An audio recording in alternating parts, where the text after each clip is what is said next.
Reflections in a Golden Eye is kind of a weird movie. In some ways, that's a good thing. In other ways, not so much. This movie stars Elizabeth Taylor, Marlon Brando, Brian Keith, and Julie Harris. Also, Pierce Brosnan appears as James Bond. It was directed by John Huston and came out in 1967, part of a catalog of John Huston movies that maybe aren't as well known today. This is an adaptation of a novel by Carson McCullers, a woman whose work is mainly described as Southern Gothic. If you're really sharp, these facts alone might tell you everything you need to know about this movie. But for me, I spent the first 20 minutes or so really scratching my head, trying to figure out what the heck I was watching, how to think about it, how to appreciate it. This movie opens up with an epigram, a quotation from Carson McCullers, strangely. I guess it's probably a line from the book. It's kind of an understated quotation. Says basically, somewhere in the South there was a fort where someone was murdered, something like that. This does have clear dramatic significance, despite seeming kind of simple. Before the movie has even really begun, we know that someone is going to die, and we're wondering who it's going to be. This is sort of in the background throughout most of the movie. This isn't a thriller, but that frame sets us up. With that in mind, we start to meet the characters. Now, I have to admit, I've never actually been a huge fan of Elizabeth Taylor. In some ways, I feel like I don't have an intuition for Elizabeth Taylor. I don't quite understand many of her characters or something like that. I also don't really know anything about the South. So this opening where we see her galloping about on her horse, hanging out on the southern military base, it wasn't intuitive to me at all. And it's not just the fact that it's in the South. It turns out a lot of the characters that we meet are a bit strange. Of course, this is mainly intentional, but it still makes it a little bit tricky to grasp onto the movie at the beginning. Marlon Brando plays Major Weldon Penderton, the husband of Elizabeth Taylor, who plays Leonora Penderton. Their relationship is a bit broken. At first, it's not exactly clear what the details are here, but we'll learn. Weldon is not as strong as you might expect from a major. He gives lectures on leadership, but he has trouble speaking for himself, trouble speaking up. But that's besides his accent. Marlon Brando goes all in on the accent in this movie. And in general, this is a film that kind of reeks of the method. Reek usually has a negative connotation. The acting in this movie is fine, I guess. At times, even good. But it's also a bit over the top. And you just get the sense in this movie that everyone is going to be acting as hard as they can. You watch this movie, people are acting their hearts out. There will be accents, there will be meltdowns. The acting is conspicuous. Take note, Academy. Please take note. And you just hope for the sake of the cast and crew that Brando and Taylor didn't do these accents 24/7, but I wouldn't really be surprised. Of course, this movie is from 1967. We're not really very far removed from classic Hollywood, where you might find some really over-the-top, really obnoxious acting. Like I said, not really bad here, but the acting is conspicuous, and at times it borders on the ridiculous. At times it doesn't quite come off. Like I said, I'm not a huge Elizabeth Taylor fan. This seems like kind of a normal role for her. She isn't satisfied with her husband.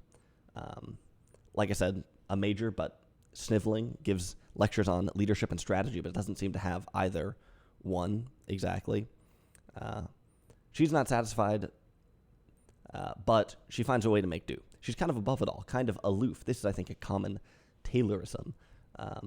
You might think that on a military base you would find a lot of strict moral discipline.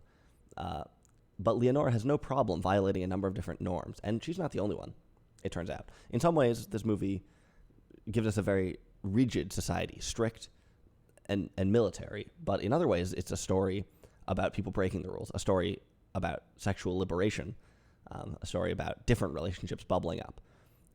And this is where the movie is maybe really at home in 1967. I think maybe a lot of people think of movies from the 60s as being radical movies, all of them. Easy Rider, Midnight Cowboy, they picture these things.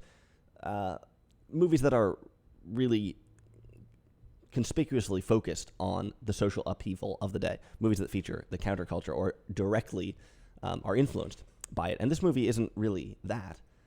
At first, it might really seem more at home in the 50s. Some sort of plantation drama, some sort of play, some kind of classic Hollywood narrative. The book that this is based on is from 1941, in fact. But once you get into it a little more, you realize this clearly not a 50s movie. And in a lot of ways, like I said, is actually at home in its time. Like I said, one of the big ideas of the movie is this dissonance between a traditional moral society, the military base, the Southern institution, and some kind of liberation, some new relationships, the breaking of taboos, the breakdown of what came before. And of course, it's interesting that the film follows this pattern in its form, right? Partly, we have a stodgy 50s movie in the form that does seem a little bit like a play, but we also get some experimental photography, like the scene of Weldon and Firebird. We also get nudity in this movie, some sexual content that would have been completely taboo a decade before. So we're sort of jamming things together. We're sort of taking a traditional movie in some ways, a traditional story in some ways, a traditional setting, a traditional context milieu, and we are cramming that together with some upheaval. And in some ways, that is perhaps as good a story as any from that time. Interestingly, this movie was originally released with a gold tint, a golden reflection, I guess, kind of like sepia. But they scrapped that after the film had been out. Apparently, it had been out for about a week, and they re-released it with more standard sort of Technicolor. You can find clips of the original on YouTube, and in fact, I think they've released the entire film in its original coloring in some of the newer DVD releases. I watched the full color version. The cinematography is nice in this movie. It looks good. Some people, I think, sort of say that the original is more authoritative or something, closer to Huston's vision. I think the sepia actually looks good as well from the clips that I've seen. Maybe makes it feel even more eerie, reinforces some sort of weirdness of everything. Definitely gives you a perspective of this more as an experimental and less as a traditional film. Although at the same time, the sepia might be evoking something like a black and white film would in the 60s, where a lot of black and white films were made. Black and white was sort of used to signify a very serious film occasionally, or possibly because it was cheaper. There's maybe some overlap. So maybe experimental in some ways, but also traditional in other ways. So interesting. But like I said, hammers home the off-kilter nature of things, it seems, from the clips I've seen. Either way, I actually don't think it matters a whole lot which one you watch. Like I said, some people might say that it's a betrayal of Huston to watch the color one. I think it looks good. I think the sepia one is kind of cool. Maybe I would have watched that instead if I'd known about it when I started watching the movie.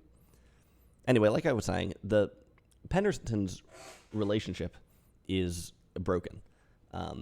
Sometimes there's a power struggle between them. It's a little bit hard to tell exactly how at the beginning. It is like there's a bit of tug of war in some ways, like they're trying to inflict something on one another, trying to get back at one another. At other times, it seems like they're resigned, like they don't care. And there's actually an interesting overlap there between getting back at somebody, at a spouse, by not caring is an interesting angle that you do see in movies, including this one. Either way, though,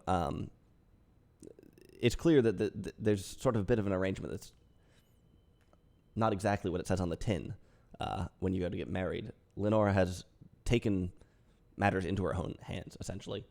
And as the movie goes on, we see that it's not just that relationship, but it's almost all the sort of standard traditional relationships in this movie that are broken.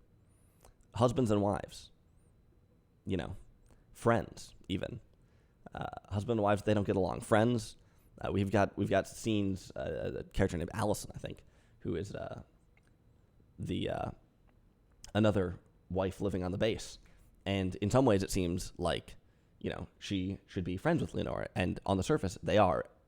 Yet Leonora sort of has a knack for consistently inflicting some sort of psychological damage there. So these traditional relationships, not so great. In place of them, though, we get a bunch of interesting non-traditional relationships, most of which would in the past have been taboo. Well, even at the time are taboo. Affairs, that's one thing. But beyond that, there's a woman in the film who seems to be romantically involved, maybe, with her Filipino nurse, houseboy, servant. This relationship is, cuts across class, ethnic lines. There's a voyeur in the film who comes to watch, sneaks around to watch, can't stop doing it. And, of course, there are some homosexual interests in the movie as well, about as explicit as you could find in a movie from this time. And over all of this hangs the opening inscription that someone is going to die. This movie isn't a whodunit or a who will do it or who will have it done to them. But as things go on, we get a little bit more suspense. And as we get to the end of the movie, it is fairly engaging. We also get a few twists. These twists are a bit weird, honestly. You won't see them coming, and you might not completely understand after they happen. This is not a clockwork movie. It's not a scavenger hunt. It's not one clue leading next to the other. Not a particularly linear plot. Some kind of odd things happen. I think this is kind of literary in some ways, I guess. John Huston, a lot of literary adaptations in this sort of phase of his career. The tension does keep building, though, to a decent finale, although the actual end of the movie is abrupt. Overall, this movie is pretty cool. It's different in some interesting ways, you know. It's not very accessible, I think, at least to modern audiences. When this movie came out, it would have been fairly salacious, and some people might dismiss it because of that, say that it's just about sex or it's just about nudity or something like that. Clearly, I think there's a lot more to it than just simply breaking some norms, although that is one of the big ideas. The tightrope that this movie is walking between traditionalism and rebelliousness can make it a little bit hard to place, can make it a little bit hard to understand, especially if you haven't seen much else like it. Like I said, I spent the first 20 minutes or so being genuinely kind of confused, but you can catch on to this movie before too long. It's, you know, pretty well rendered, decently acted, and most notably, I think, it just gives us an interesting collision between these sort of new relationships and something much more traditional.